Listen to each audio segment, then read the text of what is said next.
LT grade Urdu की mains की class number 5 में आज हम उर्दू के कुछ अहम डिस्क्रिप्टिव क्वेश्चंस 125 वर्ड्स में हल करेंगे।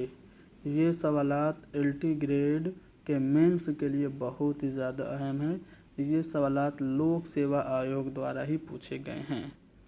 पहला सवाल है कि गज़ल और नज़्म में क्या फ़र्क है। तो देखिए, दोनों उर्दू की शेरी असनाफ़ हैं, लेकिन इनमें हैयत, मौज़ू और साख्त के लिहाज से काफ़ी फ़र्क है।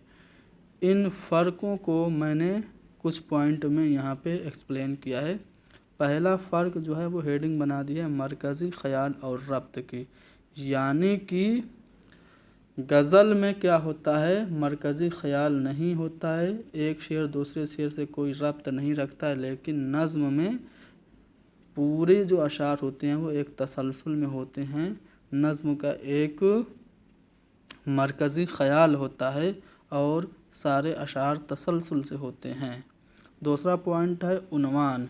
गज़ल का कोई उन्वान नहीं होता है। आम तौर पर गज़ल अपने रदीफ़ और काफ़िया से पहचानी जाती है या फिर ज़मीन से पहचानी जाती है, जबकि नज़्म का एक ख़ास उन्वान या फिर एक ख़ास टाइटल होता है। जैसे अख्तर लिमान की नज़्म एक लड़का, जोश मलियाबादी की नज़्म किसान, ठीक है, अकबर इलाहाबादी की नज़्म फ़र्ज़ी लतीफ़ा। क्या है, उसमें एक टाइटल है और पूरी जो नज़्म है उसी टाइटल के इर्द गिर्द घूमती है, यानी कि नज़्म का मरकज़ी ख़याल है। लेकिन गज़ल का कोई मरकज़ी ख़याल नहीं होता है। गज़ल का हर शेर अपने आप में मुकम्मल होता है। एक शेर में कुछ और मज़मून रहता है तो दूसरे शेर में कुछ और मज़मून रहता है।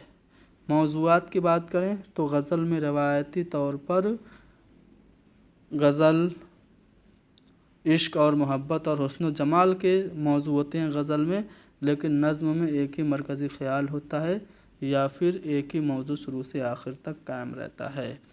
गज़ल के तमाम अशार अलग अलग होते हैं, एक दूसरे से रब्त नहीं होता है, लेकिन मौज़ू के लिहाज से नज़्म के तमाम अशार ज़ंजीर की तरह आपस में जुड़े हुए होते हैं। हैयत और साख्त की बात करें तो गज़ल की एक मखसूस हैयत होती है, इसमें रदीफ़ और काफ़िया की पाबंदी ज़रूरी है और पूरी गज़ल एक ही बहर में होती है, लेकिन नज़्म में ऐसा नहीं है। नज़्म में मुख्तलिफ़ हैयतें होती हैं। नज़्म कभी पाबंद होती है तो कभी आज़ाद होती है तो कभी मुअर्रा होती है। अगर अशार की तादाद की बात करें तो गज़ल में अशार की तादाद फ़िक्स होती है, 7 से 21 तक ये अशार गज़ल में होते हैं, लेकिन नज़्म में अशार की तादाद कोई मुतय्यन नहीं होती है, फ़िक्स नहीं होती है। तो ये 4-5 हमने फ़र्क आपको बता दिया। आप चाहें तो अपने मन से पॉइंट बना के भी लिख सकते हैं। मैंने हेडिंग बना दी है, हेडिंग से एग्ज़ामिनर थोड़ा सा इम्प्रेस होता है। चलिए आगे बढ़ते हैं। क्वेश्चन नंबर नेक्स्ट, बहुत आसान सा सवाल था लेकिन चूँकि आया है तो इसको भी करा देते हैं। इस्म क्या और इसकी कितनी किस्में हैं। तो किसी शख्स, जगह, चीज़ और कैफियत के नाम को इस्म कहते हैं। अब इस्म को समझने के लिए यहाँ पे एक इबारत है, इसको पढ़ लीजिए, आसानी से समझ में आ जाएगा। हामिद, शाहिद और मोहन दिल्ली का लाल किला देखने गए। दिल्ली की तारीख़ी इमारतों में लाल किला, कुतुब मीनार, जामा मस्जिद, पुराना किला बहुत मशहूर हैं। लाल किला मुग़ल बादशाह शाहजहाँ ने बनवाया था। ये किला लाल पत्थर का बना हुआ है। तीनों लड़कों ने टिकट खरीदे और किले के अंदर गए। किले में कई इमारतें बनी हुई हैं, लेकिन मोती मस्जिद की खूबसूरती का कोई जवाब नहीं।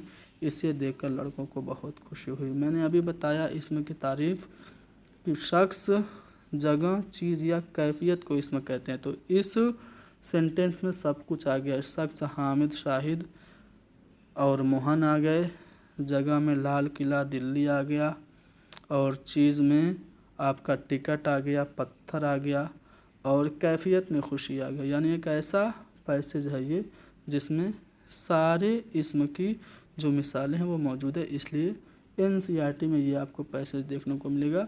इसे आप डाल देंगे अपने एग्ज़ामिनर में। चूँकि 125 वर्ड में लिखना है तो सिर्फ एक लाइन की तारीफ़ से 125 वर्ड तो पूरा होगा नहीं, कुछ एक्सप्लेनेशन करना है, तो इस तरह से आप एक्सप्लेन कर देंगे तो एक तो एग्ज़ामिनर बहुत ज़्यादा इम्प्रेस होगा आपसे और आपकी जो लिखने की कला है वो अच्छी मानी जाएगी। تو اس طرح سے آپ نے اس پیسیج کو یہاں پہ سمجھا دیا کہ اس میں 5 جملے آئے ہیں، اس میں نام بھی ہے، شخص کے نام بھی ہیں، جگہ کا نام بھی ہے، چیزوں کا نام بھی ہے اور کیفیت کا نام بھی ہے۔ تو اس طرح سے اسم کیا کہتے ہیں؟ اسے کہتے ہیں شخص، جگہ، چیز اور کیفیت کو کہتے ہیں۔ اب اسم کی قسموں کی بات کریں تو بناوٹ کے لحاظ سے اسم کی 3 قسمیں ہیں اور معنی کے لحاظ سے اسم کی 2 قسمیں ہیں۔ اب بناوٹ والا اگر پوچھے تو اس میں جامد، اس میں مصدر اور اس میں مشتق ہے، اور معنی کے لحاظ سے اس میں معرفہ اور اس میں نکرہ ہے۔ چلو سمجھ لیتے ہیں انہیں بھی۔ بناوٹ کے لحاظ سے اسم کی 3 قسموں میں اسم جامد پہلا ہے۔ اسم جامد وہ اسم ہے جو نہ خود کسی سے نکلا ہو اور نہ کوئی دوسرا لفظ اس سے نکلے، جیسے گھوڑا، آدمی، چاقو، یہ اسم جامد ہے۔ اسم مصدر وہ اسم جو خود کسی کلمے سے نہ نکلا ہو لیکن اس سے مقررہ قاعدوں کے مطابق کئی الفاظ بن سکتے ہوں، اس کے آخر میں عام طور سے نہ آتا ہو تو اسے اسم مصدر کہتے ہیں، جیسے دوڑنا، پینا، کرنا، ہونا، رونا، یہ سب اسم مصدر کی مثالیں ہیں۔ اس کے بعد اسم مشتق وہ اسم جو کسی مصدر سے بنا ہو، جیسے ہنسنا سے حسوڑ، تھکنا سے تھکن، لڑنے والا کے لیے بن گیا لڑاکا۔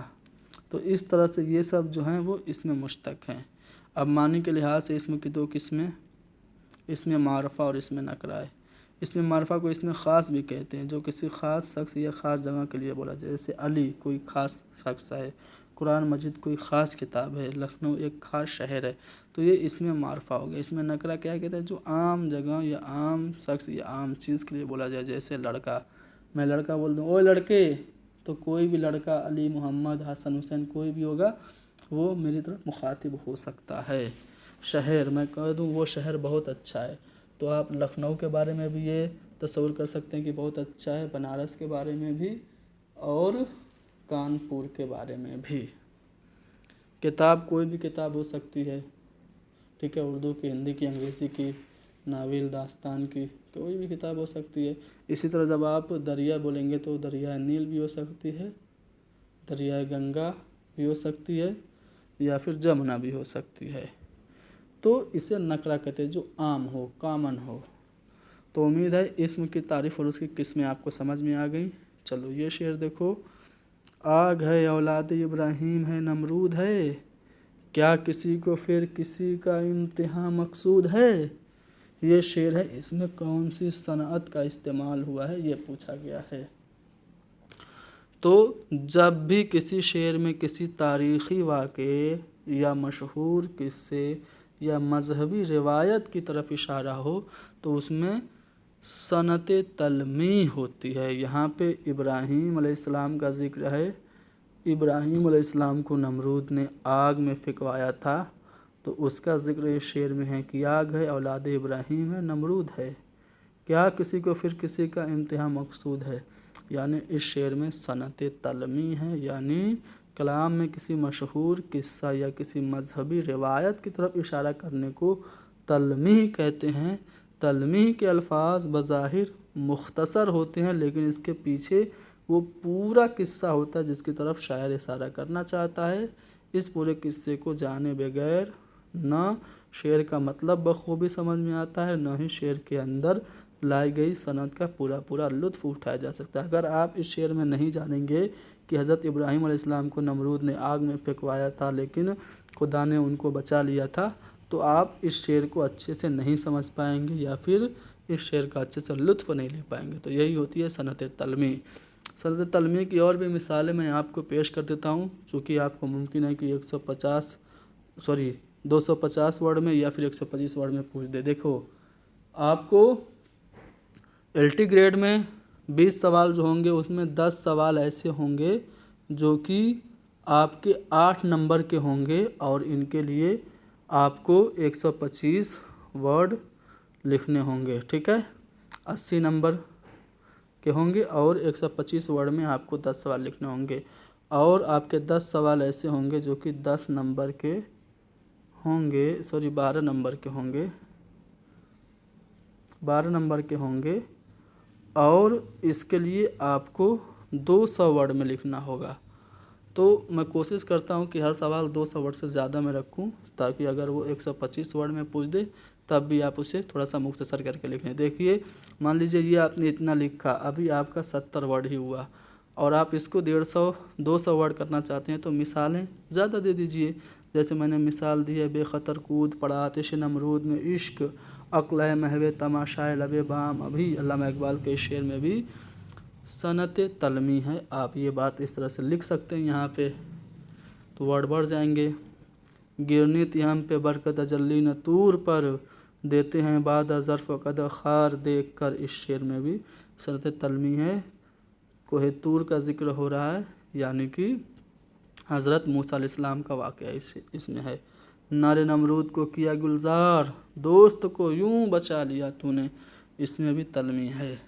इसी तरह बाज़ार दौर में तेरी मंजिल कहाँ न थी, यूसुफ न थे जिसमें कोई ऐसी दुकान न थी।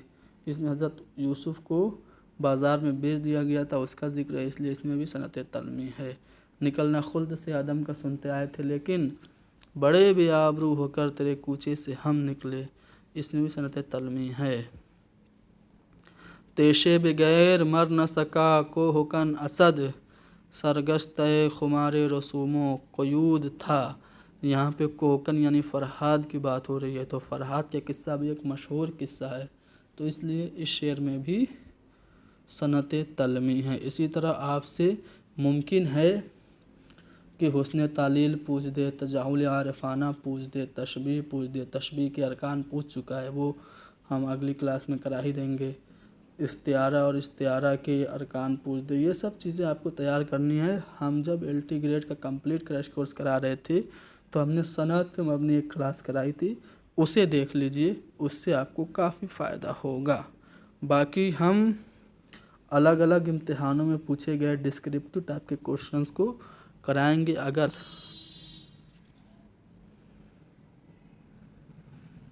अगर आप लोगों के पास PCS का UP PCS का पिछले साल का पेपर हो तो हमें इरसाल कीजिए, उससे भी हल कराएंगे, उससे भी आपको काफ़ी फ़ायदा मिलेगा।